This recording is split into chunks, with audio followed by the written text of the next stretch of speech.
Je bénirai l'Éternel en tout temps. Ses louanges seront toujours dans ma bouche. Oh, j'aime qu'on ait un problème. Et puis qu'elle est content comme ça. Ah, m'pas caché, Dieu. Depuis m'commence li Bible moi chaque jour, m'senti charge problème moi yo sorti sous dôme. Si c'est comme ça, moi pour aller couvrir acheter un Bible. Dégagez au marché.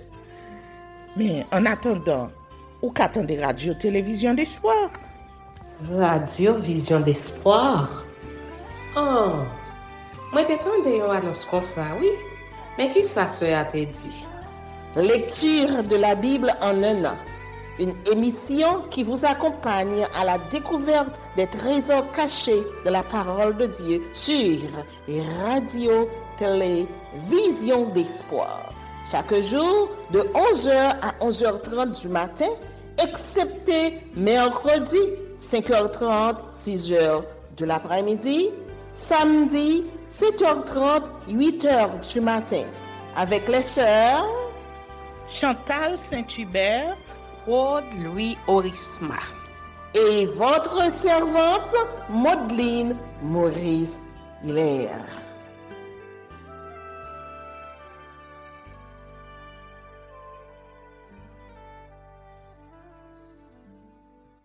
Saint-Esprit de Dieu, fais-nous la grâce de jouir de ta présence durant cette lecture qui enseigne, convainc, corrige, instruit et qui sauve. Au nom de Jésus. Amen. Juges chapitre 12. Guerre civile entre les Éphraïmites et les Galaadites. Les hommes d'Éphraïm se rassemblèrent, partirent pour le nord et dirent à Jephthé: Pourquoi es-tu allé combattre les fils d'Ammon sans nous avoir appelés à marcher avec toi? Nous voulons incendier ta maison et te brûler avec elle. Jephthé leur répondit: Nous avons eu de grandes contestations, moi et mon peuple, avec les fils d'Ammon. Et quand je vous ai appelés, vous ne m'avez pas délivré de leurs mains. Voyant que tu ne venais pas à mon secours, j'ai exposé ma vie et j'ai marché contre les fils d'Ammon. L'Éternel les a livrés entre mes mains. Pourquoi donc aujourd'hui montez-vous contre moi pour me faire la guerre? Jephthé rassembla tous les hommes de Galaad et livra bataille à Éphraïm. Les hommes de Galaad battirent Éphraïm parce que les Éphraïmites disaient: Vous êtes des fugitifs d'Éphraïm. Galaad est au milieu d'Éphraïm, au milieu de Manassé. Galaad s'empara des gués du Jourdain du côté d'Éphraïm. Et quand l'un des fuyards d'Éphraïm disait: Laissez-moi passer, les hommes de Galaad lui demandaient: Es-tu Éphraïmite? Il répondait: Non. Il lui disait alors: Eh bien, dis Shiboleth. Et il disait Siboleth, car il ne pouvait pas bien prononcer. Sur quoi, les hommes de Galaad le saisissaient et l'égorgeaient près des gués du Jourdain. Il périt en ce temps-là 42 000 hommes d'Éphraïm. Jephthé fut juge en Israël pendant 6 ans. Puis, Jephthé, le Galaadite, mourut et fut enterré dans l'une des villes de Galaad. Après lui, Ibson de Bethléem fut juge en Israël. Il eut 30 fils, il maria 30 filles au dehors, et il fit venir pour ses fils 30 filles du dehors. Il fut juge en Israël pendant 7 ans. Puis Ibson mourut et fut enterré à Bethléem. Après lui, Ilon de Zabulon fut juge en Israël. Il fut juge en Israël pendant 10 ans. Puis Ilon de Zabulon mourut et fut enterré à Ajalon, dans le pays de Zabulon. Après lui, Abdon, fils d'Hillel, le Piratonite, fut juge en Israël. Il eut 40 fils et 30 petits-fils qui montaient sur 70 ânons. Il fut juge en Israël pendant 8 ans. Puis Abdon, fils d'Hillel, le Piratonite, mourut et fut enterré à Piraton, dans le pays d'Éphraïm, sur la montagne des Amalécites.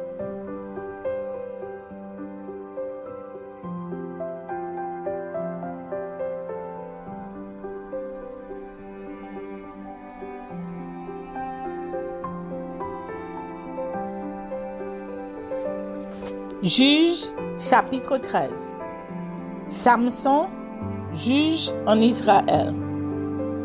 Les enfants d'Israël firent encore ce qui déplaît à l'Éternel. Et l'Éternel les livra entre les mains des Philistins pendant 40 ans.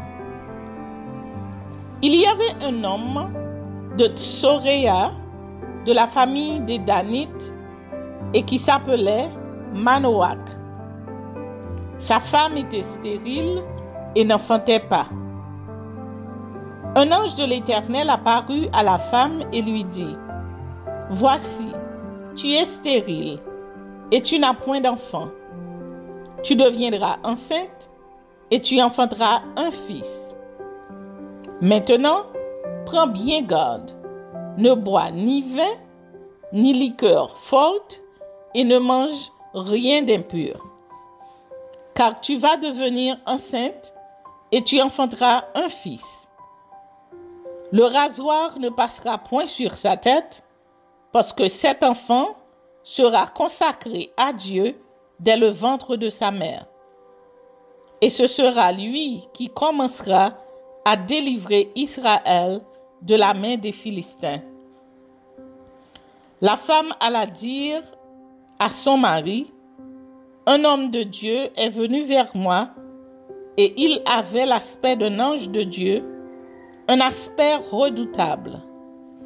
Je ne lui ai pas demandé d'où il était, et il ne m'a pas fait connaître son nom.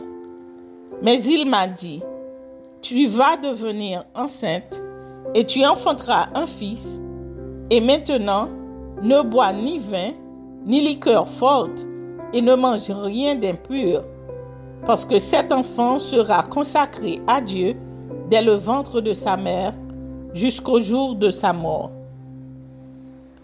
Manoach fit cette prière à l'Éternel.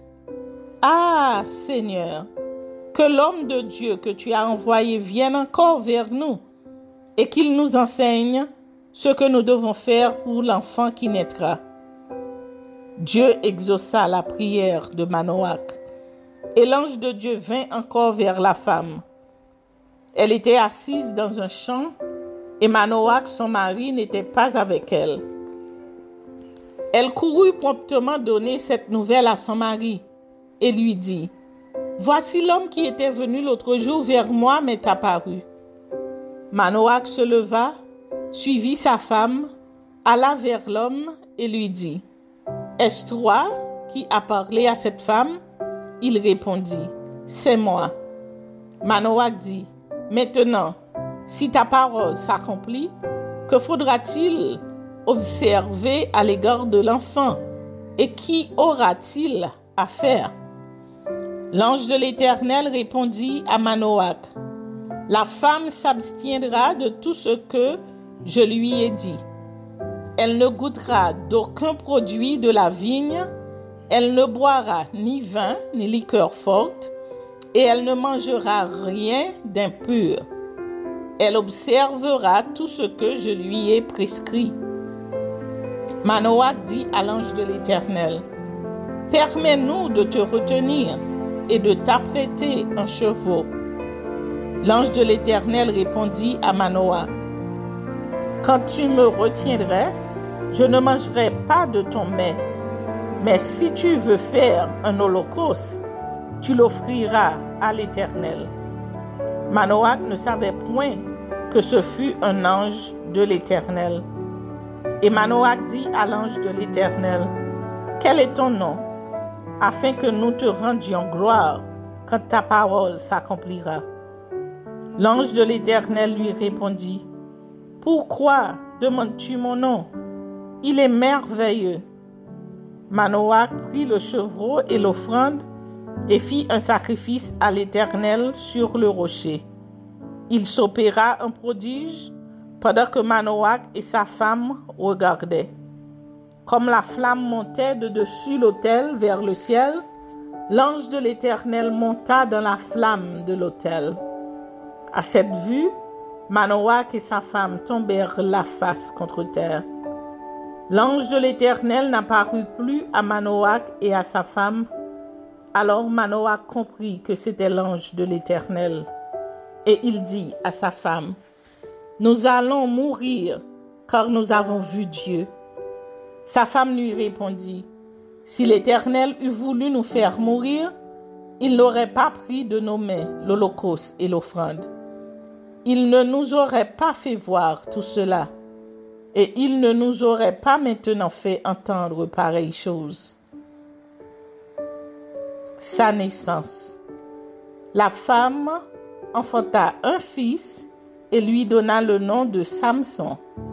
L'enfant grandit et l'Éternel le bénit.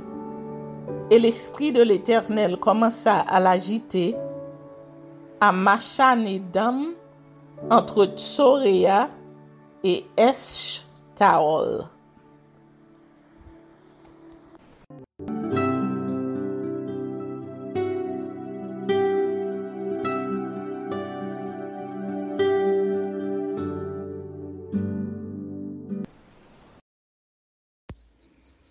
Galates, chapitre 2.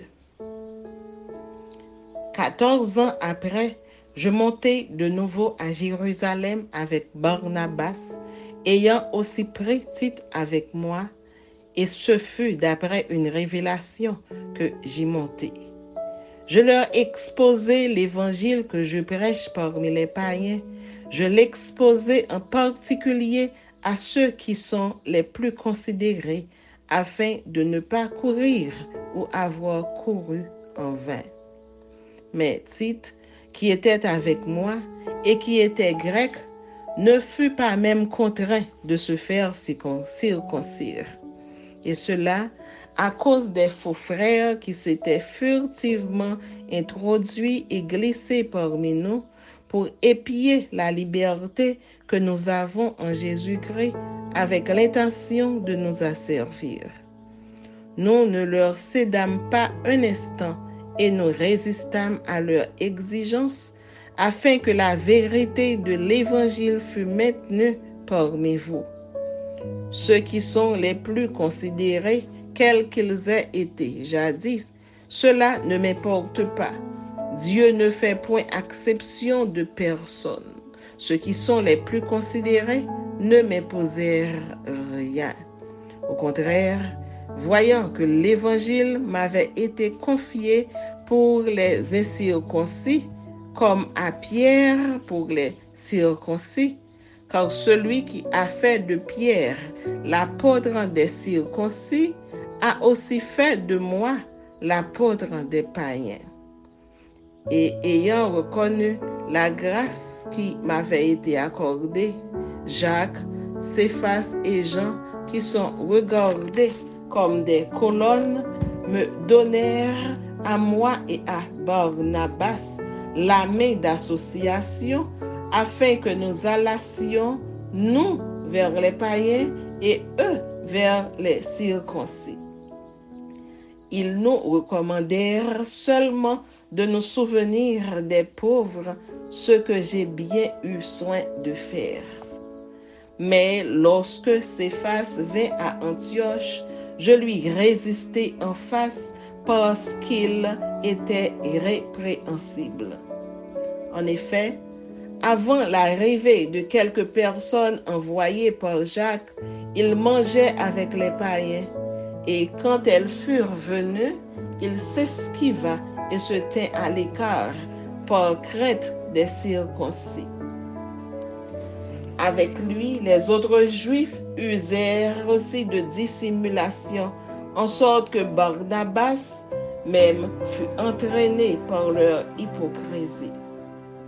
Voyant qu'ils ne marchaient pas droit selon la vérité de l'Évangile, je dis à Céphas en présence de tous, si toi qui es juif, tu vis à la manière des païens et non à la manière des juifs, pourquoi forces-tu les païens à judaïser? Nous sommes juifs de naissance et non pécheurs d'entre les païens. Néanmoins, sachant que ce n'est pas par les œuvres de la loi que l'homme est justifié, mais par la foi en Jésus-Christ, nous aussi, nous avons cru en Jésus-Christ, afin d'être justifiés par la foi en Christ, et non par les œuvres de la loi, parce que nulle chair ne sera justifiée par les œuvres de la loi. Mais tandis que nous cherchons à être justifiés par Christ, si nous étions aussi nous-mêmes trouvés pécheurs, Christ serait-il un ministre du péché? Loin de là. Car si je rebâtis les choses que j'ai détruites, je me constitue moi-même un transgresseur. Car c'est par la foi que je suis mort à la loi afin de vivre pour Dieu. J'ai été crucifié avec Christ, et si je vis, ce n'est plus moi qui vis, c'est Christ qui vit en moi.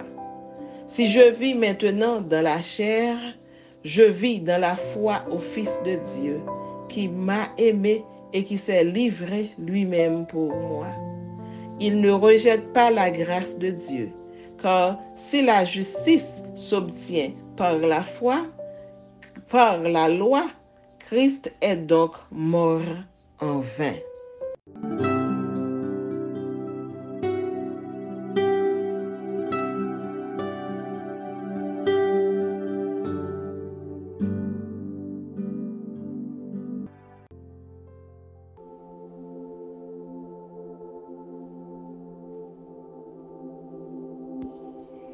Galates, chapitre 3.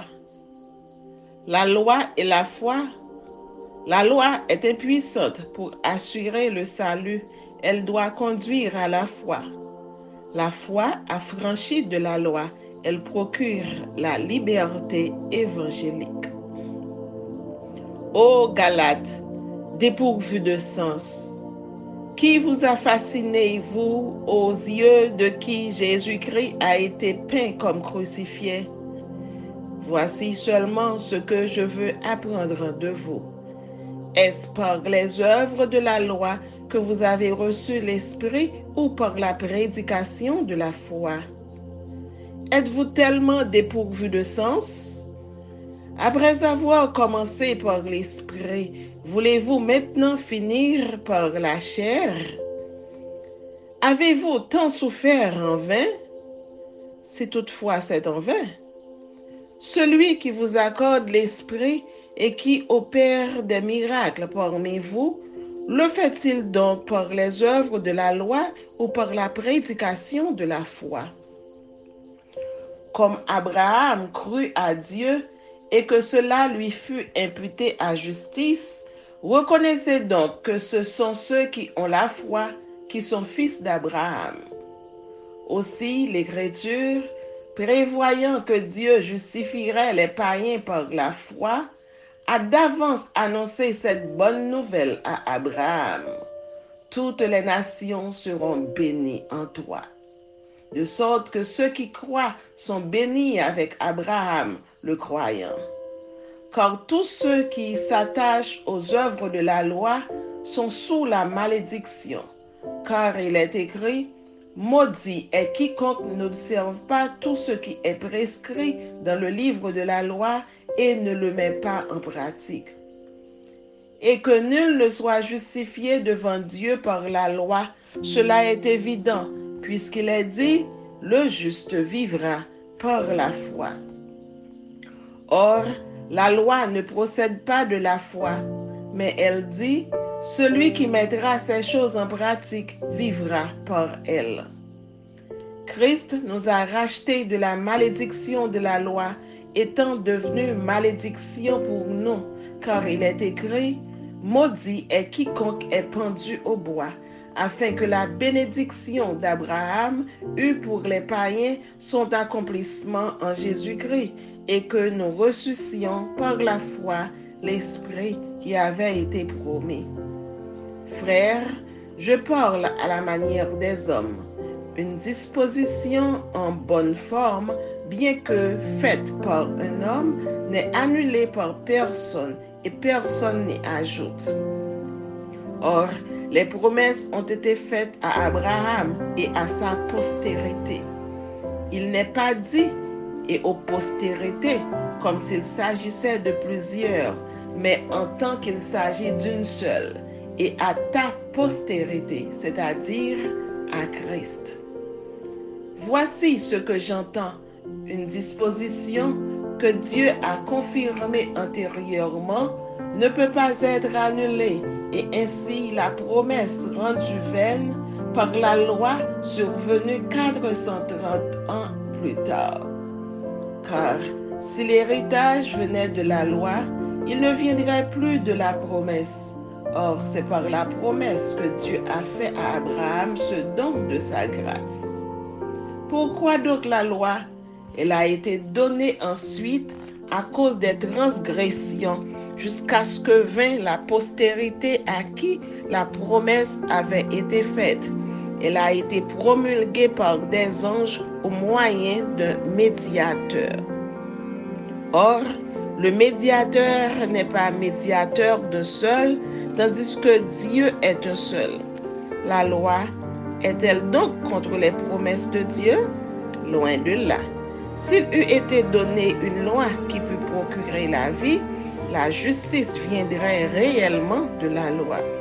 Mais l'Écriture a tout renfermé sous le péché, afin que ce qui avait été promis fût donné par la foi en Jésus-Christ à ceux qui croient. Avant que la foi vînt, nous étions enfermés sous la garde de la loi en vue de la foi qui devait être révélée. Ainsi, la loi a été comme un pédagogue pour nous conduire à Christ, afin que nous fussions justifiés par la foi. La foi étant venue, nous ne sommes plus sous ce pédagogue, car vous êtes tous fils de Dieu par la foi en Jésus-Christ. Vous tous qui avez été baptisés en Christ, vous avez revêtu Christ. Il n'y a plus ni juif ni grec. Il n'y a plus ni esclave ni libre. Il n'y a plus ni homme ni femme, car tous vous êtes un en Jésus-Christ. Et si vous êtes à Christ, vous êtes donc la postérité d'Abraham, héritier selon la promesse.